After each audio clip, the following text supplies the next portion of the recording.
이제 그 심리 이야기를 좀 한번 해봐야 될 것 같아요. 사실 그 예를 들어서 뭐 당장 뭐 내일 시장 한복판에서 폭탄이 터진다.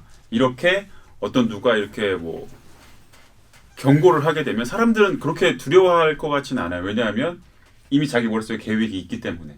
그런데 그런 경고도 없이 누가 폭탄을 터트린다 이렇게 하면 사람들이 되게 혼란스러울 것 같거든요. 근데 지금 보면 딱 상황이 코로나 바이러스에 대해서 내가 언제 어떤 방식으로 걸릴지 모른다는 그런 불안감이 되게 확산하고 있는 그런 상황이다 보니까 경제 심리, 뭐 경제가 심리라고 하는데 소비 심리는 물론 투자 심리 자체도 지금 크게 위축되고 있는 그런 상황인 것 같아요. 좀 이런 상황, 좀 심리적으로 사람들이 많이 좀 위축되고 좀 굳어있게 되는 이런 상황이 좀 상당 부분 지속되지 않을까요? 어떻게 보시나요? 그 주식시장 같은 경우에는 이제 뭐 가다 보면 충격이 들어오죠. 우리가 네. 생각하지 못했던 충격들이 계속 들어옵니다. 네. 그래서 갑자기 지진이 생겨가지고 생산이 마비가 되는 경우도 네. 생기고요.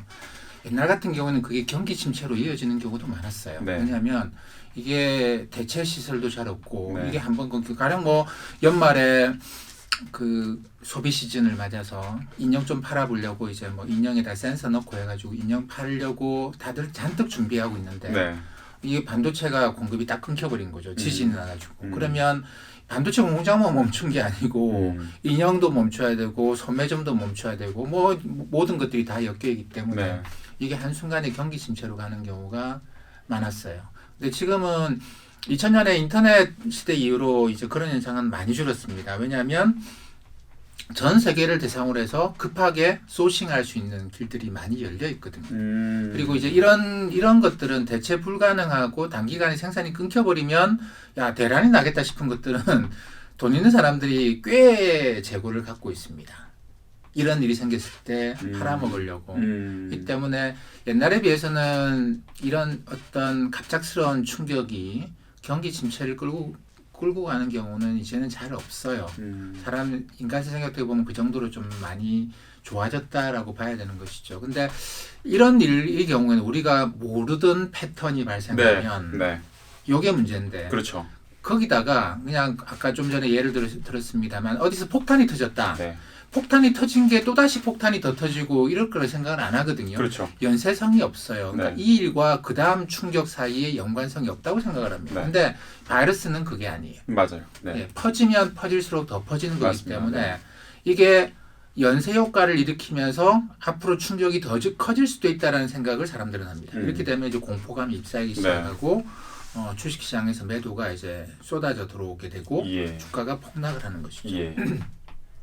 근데 사람들이 공포감을 느껴서 일반인들이 투매를 하기 전에 잘 훈련되어 있는 글로벌 투자자들은 아 이렇게 되면 이렇게 될 거야라고 생각해서 초기 여기서부터 그냥 매도를 들어갑니다. 한국 시장에 매도가 많은 게 네. 이게 이제 이렇게 되면 사람들이 앞으로 환매 들어오겠네 생각을 하니까 어떻게 합니까? 글로벌 투자자들은 자기가 갖고 있는 포트폴리오 중에서 팔기 제일 쉬운 거를 투매에 들어요. 근데 초기 단계는 이건 뭘 아직까지 사람들은 공포감을 느끼지 않은 상황이죠. 펀드 매니저는 공포감을 느껴서 파는 게 아니고 합리적인 이유로 사람들이 앞으로 공포감을 느낄 거야. 그러면 투매가 나오겠지? 내가 미리 좀 팔아놓자. 이렇게 되는 거거든요. 그래서 얘들은 투매가 들어오고 아직까지 공포감에 빠지지 않았던 개인들이 이걸 다 사줍니다. 가격이 덜 빠지죠. 그러고 난 다음에 이제 개인들이 공포감을 느끼기 시작하면 이게 전반적으로 가격이 한 번 더 빠져버리는 이런 일이 발생하는데 네. 지금 뭐 지난주에 이제 나타났던 패턴이 그런 것 같아요. 외국인들이 네. 그 전주부터 팔기 시작을 했고 네. 이제 파는 게 어마어마하게 하루에 막 7천원씩 팔기 시작하니까 네. 그것도 주로 잘 팔리는 삼성전자 이런 걸 중심으로 네. 팔기 네. 시작합니다. 네. 그 처음에 사람들이 뭐 이거 가지고 그러나 뭐 이러는데 이게 바이러스라는 것 자체가 이제 갖고 있는 특성이 그런 게 있는 것이죠. 그러다 보니까 이게 훅 하고 바이러스가 확 갑자기 확산되니까 사람들도 마찬가지로 공포감을 느끼고 훅 떨어집니다. 그래서 이제 주가가 좀 많이 떨어진 측면이 있는데 이게 전 세계적으로도 다 마찬가지예요. 네. 전 세계 다 마찬가지로 모든 사람들이 똑같이 공포감을 느낄 수는 있습니다만 잘 훈련된 사람들은 사람들의 심리를 이용을 하는 거죠. 사람들이 이쯤 되면 공포감을 느끼겠지. 그럼 한번 내가 먼저 팔아놓자 이런 식이에요. 그러니까 사람들의 다른 사람들의 심리, 시장 심리라는 걸 먼저 읽어내려고 합니다. 물론 이 사람들이 늘 맞는 건 아니에요. 늘 맞는 건 아니고 네. 자주 틀리죠. 네. 자주 틀리긴 합니다만 10번을 시도를 하면 대부분의 경우는 별거 아닌 일이었어요. 그러면 비용이 얼마 안 듭니다. 한 번은 이런 일이 생겨요. 그럼 이때 이제 자기 손실을 굉장히 많이 회피할 수 있는 거예요. 이게 전문가, 투자의 세계에서는 이게 전문가입니다. 그러니까 비용이 적게 들면서 큰 위험에 대비를 할 수 있는 그런 훈련이 되어 있는 게 이제 전문가고 글로벌 인베스터고 그런 거라고 봐야 되는데 그래서 얘들은 이런 일이 발생하면 이제 일단 던지고 그 다음에 상황을 보고 그 다음에 이제 적당하게 다시 사고 이런 네. 패턴을 보이는데 우리나라 시장에서도 글로벌 시장에서도 지난 일주일 동안 이제 모든 사람들이 공포감에 빠져도 야 이러면 경제가 급격하게 악화되지 않겠어? 네. 뭐 이런 식으로까지 갔습니다. 근데 저는 그거는 불필요하다고 봐요. 글로벌 경제는 한국과 뭐 중국은 대규모 부양처를 아직 할 수 있는 나라입니다. 아직 네. 우리처럼 나이가 든 나라는 아니에요. 아직은 그나마 젊은 나라입니다. 물론 아주 빠른 속도로 거기도 이제 고령화가 진행되겠습니다만 아직까지는 좀 시간이 남았어요. 재정 여력도 상당히 있고 그렇기 때문에 저는 중국도 그렇게 걱정 안 해요.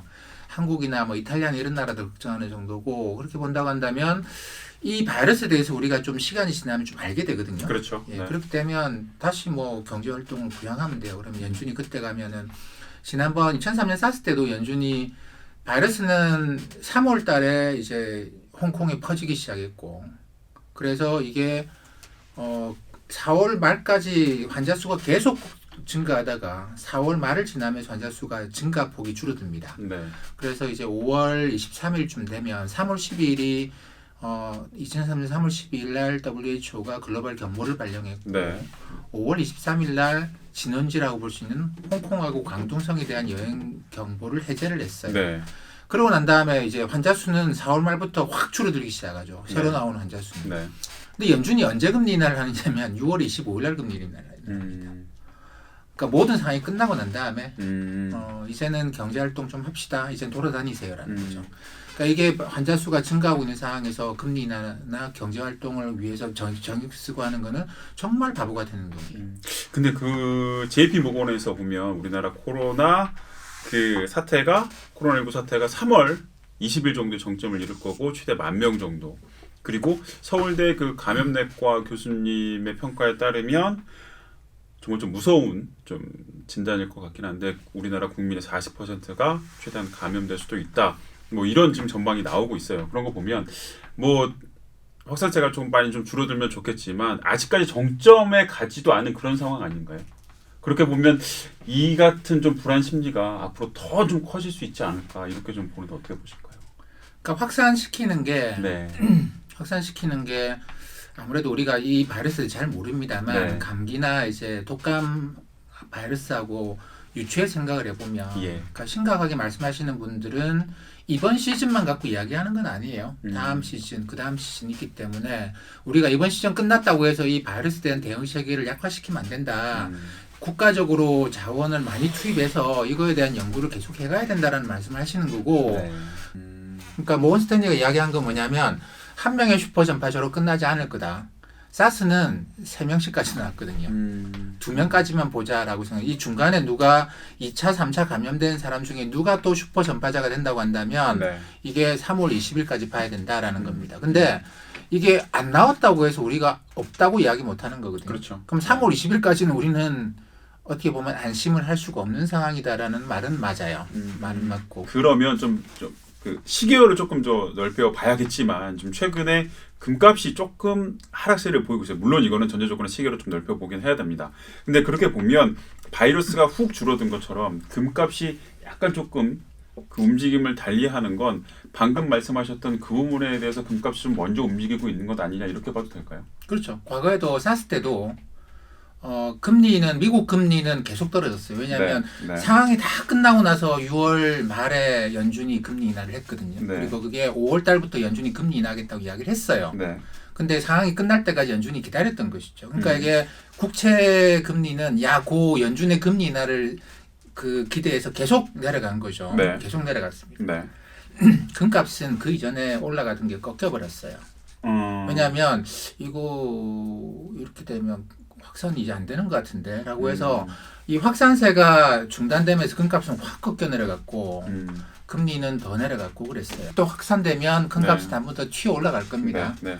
예, 왜냐하면 또 30일이 남았으니까. 그렇죠. 근데 이 정도 같으면 여기서 한번 끝나는 거 아니야라고 생각해서 금을 샀던 사람들이 이제 그 정리를 하고 들어가는 이익 실현 정리를 하고 들어오면서 훅 떨어지는 패턴이 나타나는 것이죠. 근데 이게 뭐 그래서 완전히 끝나고 금값이 계속 떨어질지 어떨지는 모르겠습니다만 과거에 쌌을 때도 네. 안전자산에 똑같이 가는 게 아니고 미국채 금리는 더 떨어집니다만 금값은 어느 순간 이게 훅 떨어져 버립니다.